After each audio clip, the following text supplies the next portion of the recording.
Honorable Minister, Dr. CHETNA Singh, Shri Roshanlal Penta, Chairman, Devnath Bhatt Memorial Trust, Dr. Kashinath Penta, Shri V.L. Bhatt, Swami Kumar Ji Maharaj, Shri Ashok Kaul, General Secretary, BJP, honorable dignitaries on the dais, distinguished personalities, my brothers and sisters from Kashmiri Hindu and Kashmiri Pandit community. Namaskar. At the outset, I'll express gratitude and indebtedness to Honorable Minister for sparing his valuable time and gracing this occasion.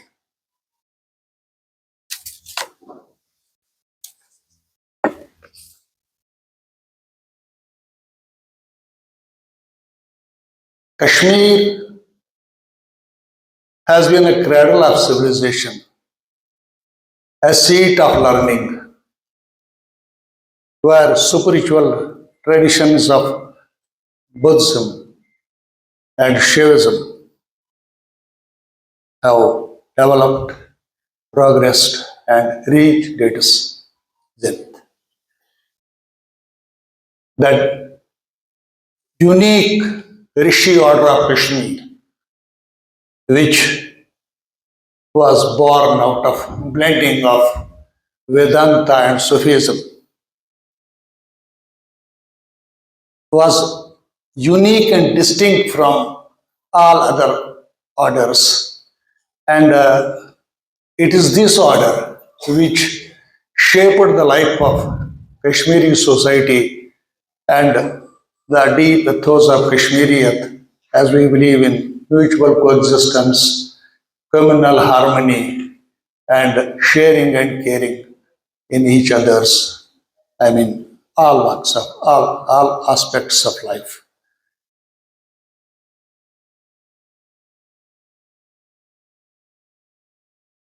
Unfortunate as it was that the intellectual or separate this spiritual heritage of Kashmir, it was engulfed by the dark clouds of terrorism, separatism, and insurgency, conceived, planned, and funded by Pakistan under its notorious Operation Topak to seek secession of Kashmir from Indian Union and annex it for force with Pakistan. Mercenaries comprising of foreign terrorists were inducted by Pakistan to wreak havoc and destroy everything that Kashmir was proud of. This comprised the external component of terrorism in Kashmir. Terror masters also encouraged radicalization of local youth, offered allurements, and provided them training in waging war against the Indian state. The whole operations were planned, funded, and executed by Pakistan. The terrorists operating under various outfits controlled by Pakistan committed grave crimes against humanity. Kashmiri Pandits were the prime target. Notable and distinguished persons and personalities, intellectuals, were assassinated in the most depraved manner.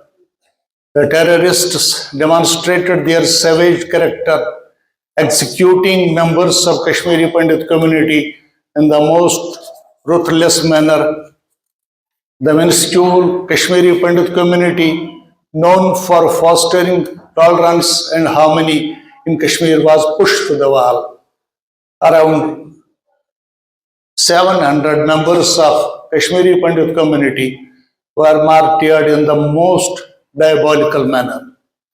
Some distinguished members of Kashmiri Pandit community, the torch bearers like Pandit Tikalal Tablu, former Judge Sri N.K. Gunju, Pandit Sarvanand Kol Premi, his youthful son Virender, Sri Premnath Bhatt, Advocate Sri Pandit Lasakol, Director, Doordarshan Kashmir, were martyred, creating a scare in the minuscule community of Kashmiri Hindus as the frenzy created by mobs mobilized by terror sponsors loudly cried, giving three options to members of Kashmiri Pandit community. If you remember those dark days, Relu, Salu, Galu. This was reenactment of the barbaric and gruesome bloodbath in medieval Kashmir perpetrated by the seventh ruler in line of Shahmirs, that's Sultan Sikandar, the iconoclast, Udshikan.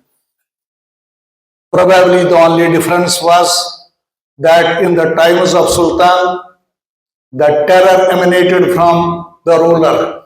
This time it was sponsored by the terror sponsors from across the border with the radicalized elements in the society here on this side.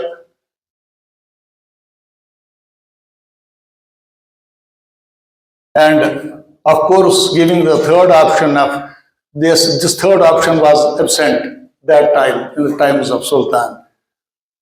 Salu was not the option that time. Either come to Saward or get converted.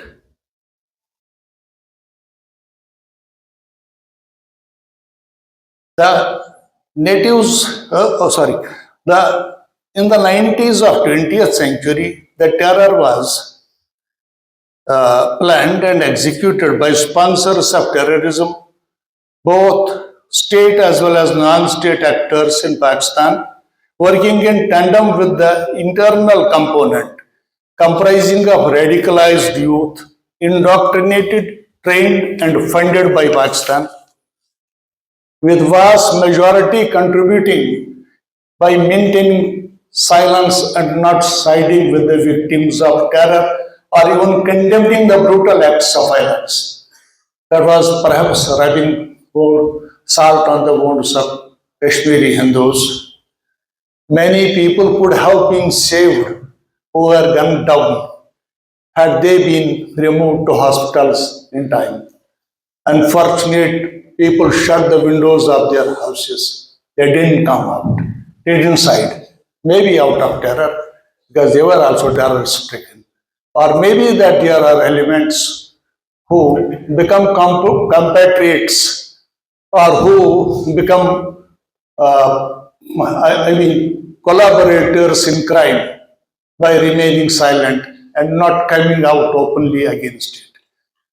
Perhaps the saddest part of it was that this was not even condemned. Condemnations from the civil society at the levels expected was not forthcoming. Instead, false narratives were created. At one point of time, the Honorable Governor of the state, Sri Jagmohan, it was said it was all planned. This exodus was planned by him. Shameful. Was it planned by him?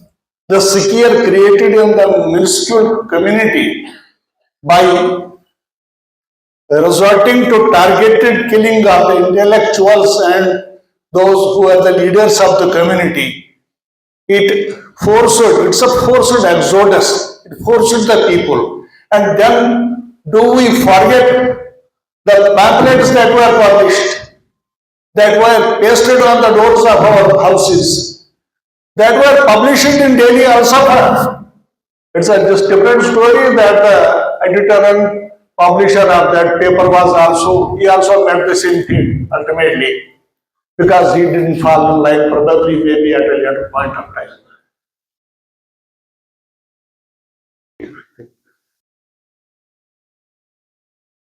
False narratives were spread and the information and news in regard to horrible incidents of violence against KPUs were suppressed or diluted.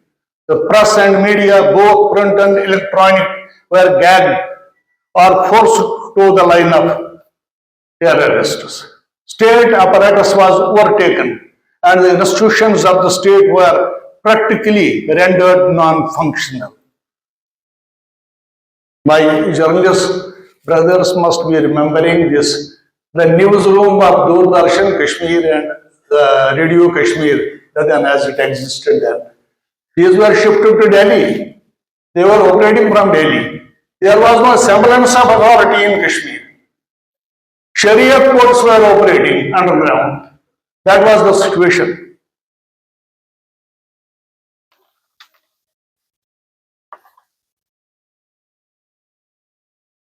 Journalists were subjected to intimidation, and those who did not fall in line were subjected to assault on life. Posters issued by terrorist organizations in number of papers, including Delhi Al-Safa, exhorting and warning the Kashmiri Pandits to leave Kashmir, may be referred in this regard. APs were killed, Kashmiri Hindus were killed, brutally tortured, maimed, and the women were gang raped and then brutally tortured to death. In one case, sawn to pieces at Abandsa, were of a big magnitude and so grave, diabolical, gruesome, and depraved that it sent shock waves in the community, leaving them with no option but to abandon their lovely homeland and migrate to Jammu, Delhi, and other parts of the country. This was a big human tragedy, recognized globally. Notwithstanding that all efforts were made to keep it under cover and not accord it the status of that, what we call genocide, as we call it. It was just a bit short of genocide, which has been recognized by the National Human Rights Commission in petitions filed by All India Kashmiri Samaj, Arun Kashmir, and some other activists also in individual capacity. Displacement of Kashmiri Pandits from Kashmir Valley is the direct and proximate consequence of terrorist design of religio-ethnic cleansing to purge Kashmir of Hindus. Kashmiri Pandits' exodus was involuntary, forcible, and penultimate consequence of grave violations of human rights. The nomenclature migrant for internally displaced Kashmiri Pandits, militancy for terrorism, militant for terrorist, were coined to soft pedal and downplay the force of terrorist activities as a part of the disinformation campaign. The grave violations of human rights of Kashmiri Hindus were noticed by National Human Rights Commission, which, while taking note of the immense sufferings of Kashmiri Hindus slapped upon them by the terrorists, observed that in the face of stern definition of genocide convention, the crimes against Kashmiri Pandits fall slightly short of the definition. But the commission was constrained to observe that acts akin to genocide have occurred in respect of Kashmiri Pandits. The commission suggested constitution of a high-level committee to go into the full range of problems facing the Kashmiri Pandits and to recommend necessary measures to mitigate their hardships.